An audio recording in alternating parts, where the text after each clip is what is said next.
มีครูเบาสาวครูหนึ่งหักกันแห้งหักกันแห้งแพงกันหลายแต่ว่าความหักนี้เป็นความหักที่พ่อแม่บ่เห็นดีนำพ่อแม่ของฝ่ายหญิงเพราะว่าพ่อแม่เบิ่งว่าฝ่ายซ้ายนี่บ่สมกับลูกสาวตัวเองเพราะว่าฝ่ายหญิงค่อนข้างมีฐานะส่วนฝ่ายซ้ายค่อนข้างที่จะใช้คำว่ามีฐานะค่อนข้างยากจนพ่อแม่เลยค่อนข้างบ่มักผู้ชายคนนี้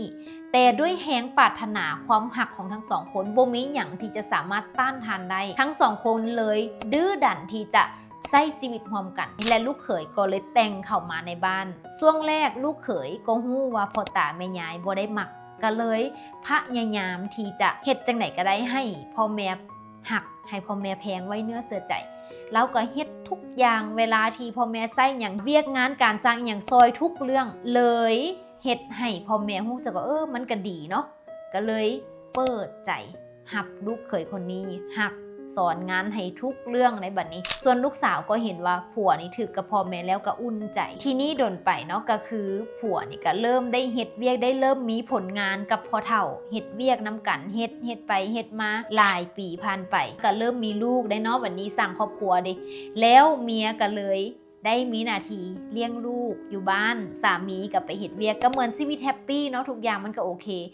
แต่ว่าชีวิตมันก็บ่เป็นอย่างนั้นเพราะว่าพอดนไปพอเฒ่าก็เริ่มเฒ่าลงแก่ลงและผัวเป็นคนที่หาเงินคนเดียวได้ดูแลธุรกิจทุกอย่างแทนพ่อเฒ่าและแทนเมียทีนี้ power ของผัวนี่มันก็จะใหญ่ขึ้นเพราะว่า1เป็นคนที่ฮู้เวียกหมดแล้ว2หาเงินได้เต็มที่เต็มกำลังหาเงินเข้าบ้านมี power เต็มตัวช่วงหลายปีผ่านมานี่ผัวนี่เป็นคนดีทั้งหมดผัวนี่เป็นคนดีคนฮู้ผู้ดีแต่พอผัวเริ่มมาอยู่ในจุดสูงสุดของการจับเงินจับคำหรือว่าการหาเงินได้แล้วนะการคุ้มทุกอย่างได้มันเกิดการเปลี่ยนแปลง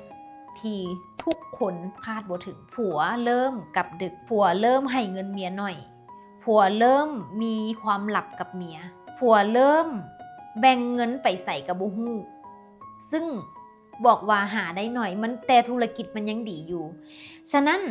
เมียก็เลยสงสัยหลายๆเรื่องครอบครัวนี้เริ่มมีปากมีเสียงกันด้วยเรื่องเงินเรื่องกับดึกพฤติกรรมของผัวเริ่มเปลี่ยนไปปรากฏว่าสิ่งที่มันเกิดขึ้นคือผัวเริ่มมีเมียน้อยเริ่มมีสาวผู้หญิงคนนี้เราจับได้ค้าหนังค้าเขาคือเราตามไปเราไปเห็นผัวเราอยู่บ้านพักกับผู้สาวใจของผู้หญิงคนนี้มันสลายมันบ่ฮู้ว่าจะเป็นอะไรเพราะว่าอย่าง1พ่อกับป่วย2ตัวเองลาวงการอยู่กับผัวมาหลายไว้เนื้อเสือใจผัวหลายก็เลยให้ผัวนี้ดูแล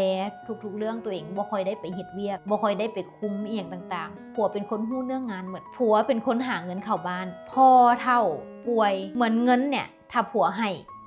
ก็คือได้เอาถ้าผัวบ่ให้ก็คือบ่ได้เอาทุกอย่างหลายๆอย่างมันเฮ็ดให้เกิดความเครียดเกิดความกดดันได้ทนหลายๆเรื่องทั้งที่มันเป็นธุรกิจตัวเองธุรกิจของครอบครัวพ่อแม่สร้างมาให้และพอกับเว้าหยังปากบ่ได้ไอ้บ่ดังย้อนว่าตัวเองหมดอำนาจวาสนาเริ่มเฒ่าเริ่มแก่และป่วยนำเว้าอย่างหลายกับว่าบ่ได้สิ่งที่มันเกิดขึ้นคือครอบครัวนี้ค่อนข้างที่จะอึดอัดนะแต่ว่าตอนนี้บ่ฮู้แล้วว่าเลิกกันหรือยังหรือว่ายังคบกันอยู่ยังบ่ฮู้ว่าเป็นจังไดแต่ว่าสิ่งที่ตุ๊กตารับรู้นะตอนนั้นคืออึดอัดแฮงนี่ก็คือหนึ่งในตัวอย่างของคนเฮาเนาะ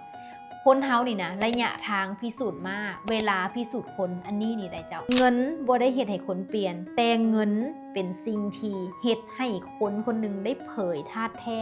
ที่จริงออกมาถ้าคนนั้นเป็นคนดีแล้วเรามีเงินเราจะเป็นคนที่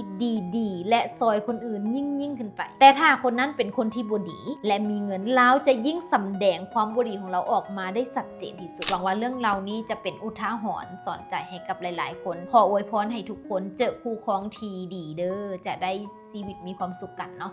สำหรับคลิปนี้ลาไปก่อนสบายดี